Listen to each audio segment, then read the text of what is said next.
Look back at your ancestors. Look back at your grandparents. Look back at what they did, what they lived through, the seeds that they planted so that you can afford to be in the circumstance that you are in today. If you are a Black American and you are breathing in the United States today, you are the luckiest, among the luckiest of Black people that have ever lived anywhere on the face of the planet.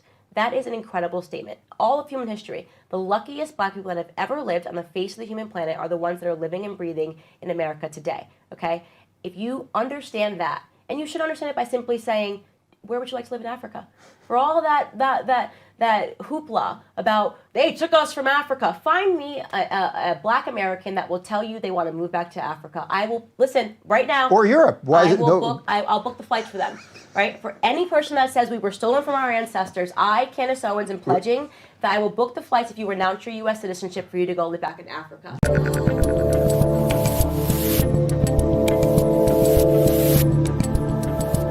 All right, so speaking of books, I don't have a copy of Blackout here because the galleys have not arrived yet. They have not arrived. The galleys are on the way. Mm-hmm. I know that a lot of what we discussed here, obviously, is what Blackout is about.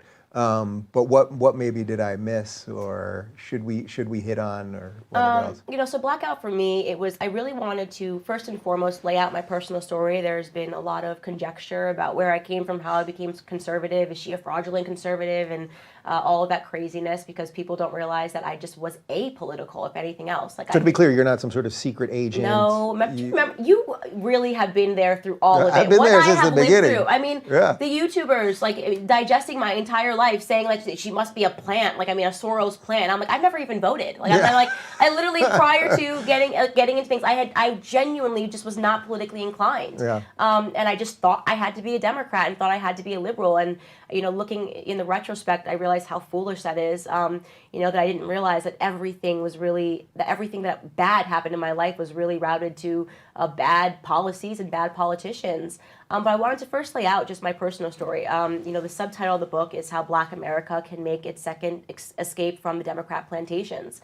And I do believe, I say this all the time, people get upset, that Black Americans are still enslaved today, that the left just got smarter and they realized that you can't enslave people, their bodies. You can't have Black Americans on the plantation anymore, but you can still have Black Americans doing all of the work for you and reaping no benefit. And that is a structure that we see today between Black America and the Democrat Party. We are doing all of the work, we carry them over the finish line, and we benefit not in one single way. And so I really kind of lay out that argument and talk about what slave life was really like, the breakdown of family, why it was necessary for families to be broken down, to trade, constantly be trading slaves from one plantation to the next. They could have no feelings for one another. Frederick Douglass, in his autobiography, the first couple of pages, he starts talking about his life as a slave. He talks about the fact that when his mother died, he felt nothing.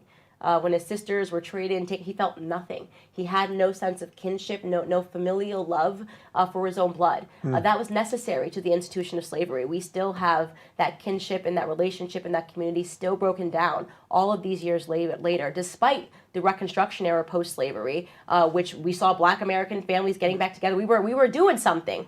It's all been wiped away. At a higher rate, by the way, until about 72 or so. Yeah, in the 1950s, Black Americans were outpacing whites in terms of economic growth. And then immediately following, you know, the 1960s and the Great Society Act and the systemic oppression, which started via the welfare system, everything started falling apart. Reading, another topic, going back to slavery. Black Americans, it was illegal for Black Americans to learn how to read. In fact, it was so illegal that if you were a white person, you were taught and you were caught teaching your slave to read, you would be found guilty too. It was a serious sin. The reason for that is because they didn't want Black people being educated, because an educated mind can't be enslaved. Well, what's changed? Look at the illiteracy rates in Black America today. Look at Baltimore. Look at the inner cities. Look at, we're in California. California, 70% of Black boys could not pass a basic literacy exam. Nobody is talking about that. You have politicians that are standing on stage saying that all they care about is Black Americans. They're not talking about everything that is harming Black Americans today, everything that is recreating the very same plantations that we came from. Did you catch that brilliant line that Bernie had in one of the debates, which is he's not only so pro-marijuana that he wants it to be legal, but he also wants to have black business owners owning black marijuana shops in black communities. I did not catch that And again, line. I say this as someone that's pro-legalizing weed, Right. but like, we're going to incentivize black people to own black marijuana shops in black communities. That Right, and that's why I don't celebrate, by the way, why I am conservative on the marijuana front is because when you talk about where this is happening, Chicago, I think, just passed marijuana laws. It is, to me, I know it's going to lead to more dysfunction, amongst Black America first and foremost, because that's how it always is. It's what is it about progressive policies that always leads to progressive results for the Black community first and foremost, and so I am loath to be smart enough to see the debate between alcohol and marijuana, so that I can't firmly say no to marijuana. But I have a thinking brain, and I just don't see how conservatives can make a sound argument against it at the moment. What else has to happen for the black community to break? I'm going to guess, although I don't have the book yet, that at the end you either make some predictions or you tell people what tools they need to really break out of this. Yeah, it's not even about making predictions, and I have my own personal predictions, but I definitely am not doing that in the book. I'm giving Black Americans a guide. I'm giving Black Americans an option, the same option that I saw before me when I started waking up, and I'm having this conversation with you. You can have the option to accept this victim narrative, right? You can have the option to say, I accept this diagnosis of cancer, even though I feel fine, walk fine, and have been living fine my entire life. I accept that it's terminal illness, and I'm going to live like I'm going to die any moment. Or you can develop a different perspective, and you can develop a victor mentality, as I say. Forget the victim mentality, develop a victor mentality.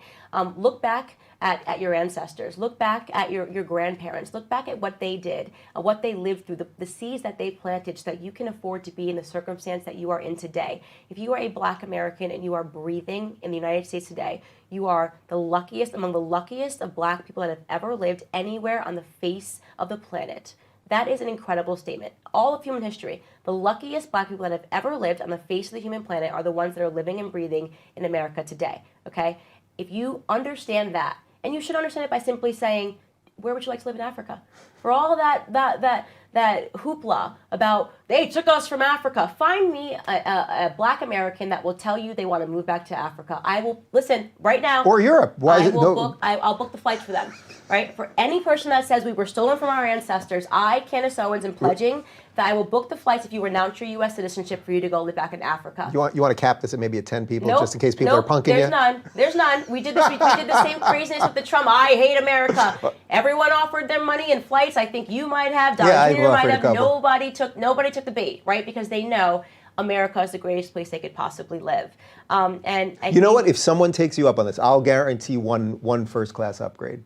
That's amazing. I will do that. There we go, right here. I will do that. One first-class upgrade to go to America, but you have to renounce your citizenship to America and move to Africa. If that's really what you want to do. If you're looking for more honest and thoughtful conversations about politics instead of nonstop yelling, check out our politics playlist. And if you want to watch full interviews on a variety of topics, watch our full episode playlist, all right over here.